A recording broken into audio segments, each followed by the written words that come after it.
sahabat anak Indonesia,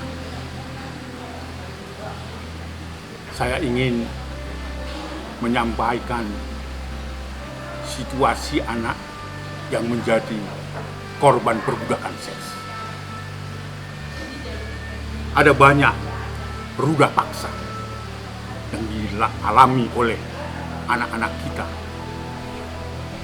mulai dari usia muda, 1 tahun 8 bulan juga mengalami ruda paksa yang dilakukan oleh orang-orang terdekat seperti paman, orang tua kandung sekalipun,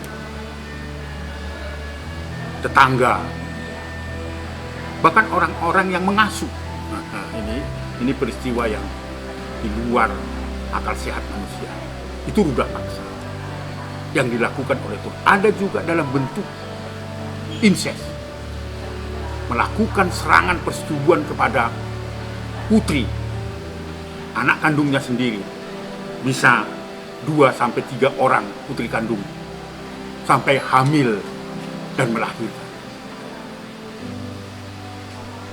Ada juga serangan persetubuhan yang dilakukan secara bergerombol. Juga ada kejahatan seksual yang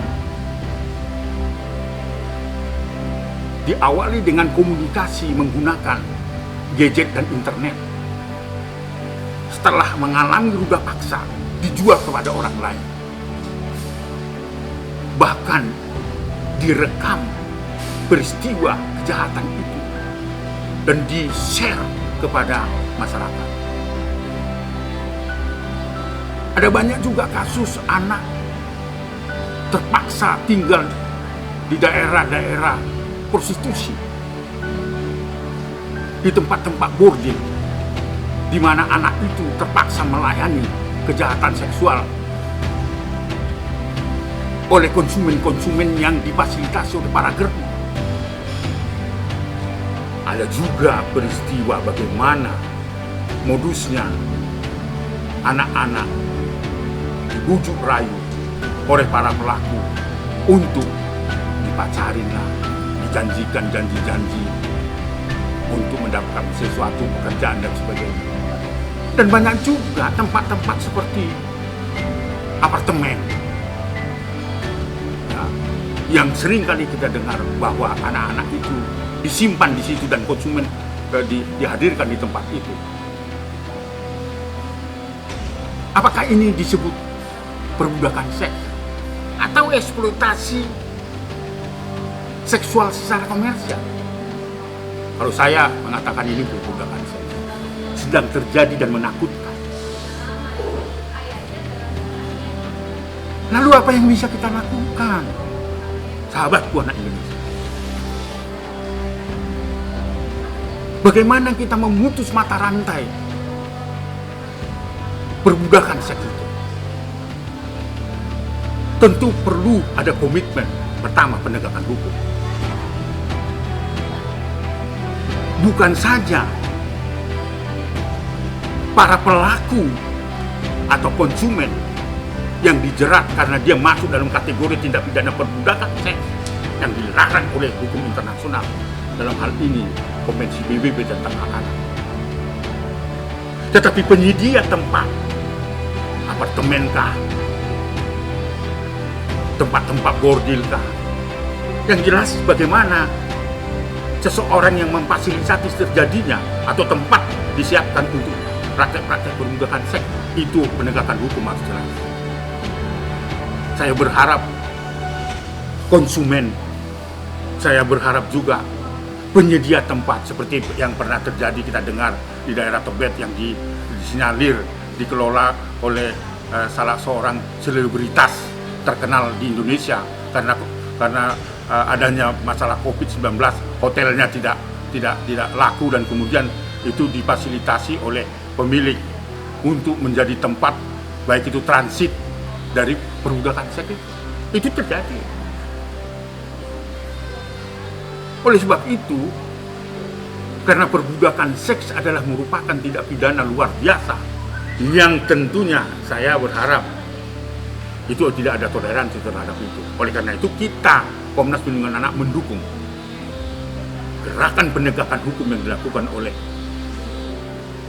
polisi. Yang kedua, berhentilah untuk menyiapkan tempat, penyediaan tempat untuk prostitusi anak yang mengarah pada perbudakan seks itu. Berhentilah memfasilitasi terjadinya perbudakan seks itu. Tapi yang terpenting adalah orang tua harus betul-betul memberikan ekstra perhatian terhadap perkembangan usia anak. Apalagi dengan godaan-godaan teknologi yang sekarang. Yang berikut tentu, bagaimana masyarakat juga ikut bahu-membahu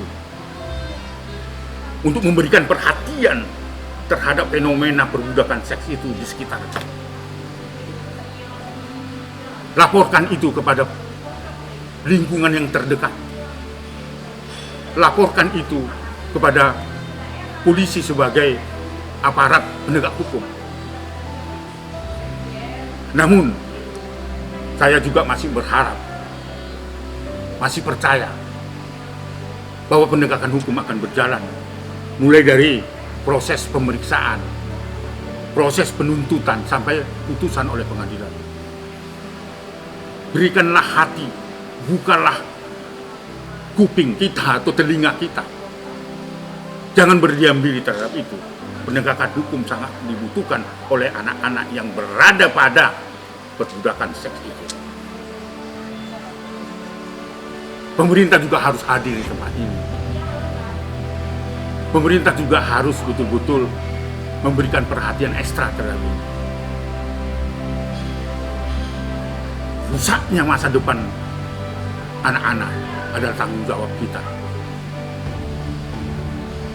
Hancurnya sebuah negara jika kita tidak peduli dengan anak-anak, tidak mempersiapkan anak-anak menjadi generasi penerus, paling tidak rumah tangga, keluarga, dan negara.